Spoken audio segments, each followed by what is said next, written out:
Hello, I'm Rupert Everett and this is Amazon Family, and I'm here to talk to you about my favourite children's book, The Happy Prince by Oscar Wilde. The Happy Prince's character is very epic and dramatic and godlike. The Swallow is quite a simple character. At the very beginning of the story, he spends the summer in a river and he falls in love with a reed. Not realizing that the reed isn't really an animal, and then the reed never talks to him and he doesn't understand, but she's so beautiful. So he's a little bit, he's not backward exactly, he's just a swallow, but he's a very nice character. My mother used to come and read it to me in bed at night, so whenever I hear the catchphrase, which is the prince going, "Swallow, swallow, little swallow," I always think of my mother reading to me before I went to sleep at night. The book made me feel mystical at a very early age.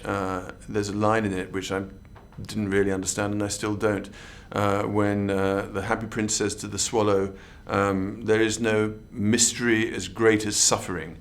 I certainly didn't understand what it meant, and I'm sure my mother reading it to me hadn't got a clue what it meant. But it was an interesting and mysterious and deep thought. This is a little extract that I like from The Happy Prince.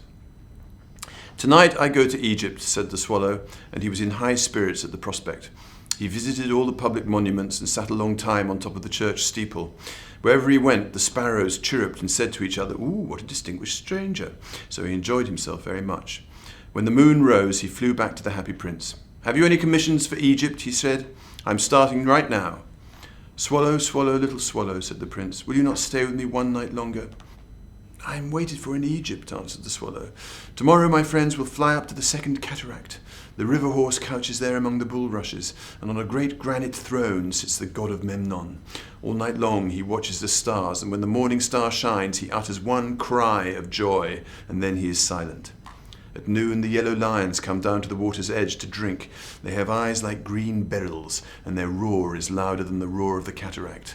"Swallow, swallow, little swallow," said the prince. "Far away across the city I see a young man in a garret. He's leaning over a desk covered with papers, and in a tumbler by his side there is a bunch of withered violets. His hair is brown and crisp, and his lips are red as the pomegranate, and he has large, dreamy eyes. He's trying to finish a play for the director of the theatre, but he's too cold to write any more. There is no fire in the grate, and hunger has made him faint." "I will wait with you one night longer," said the Swallow, who really had a good heart. "Shall I take him another ruby?" "Alas, I have no ruby now," said the prince. "My eyes are all that I have left. They are made of rare sapphires, which were brought out of India 1,000 years ago. Pluck out one of them and take it to him. He will sell it to the jeweller and buy food and firewood and finish his play." "Dear prince," said the Swallow, "I cannot do that," and he began to weep. "Swallow, swallow, little swallow," said the prince, "do as I command you." So the Swallow plucked out the prince's eye and flew away to the student's garret. It was easy enough to get in, as there was a hole in the roof. Through this he darted and came into the room. The young man had his head buried in his hands, so he did not hear the flutter of the bird's wings, and when he looked up he found a beautiful sapphire lying on the withered violets.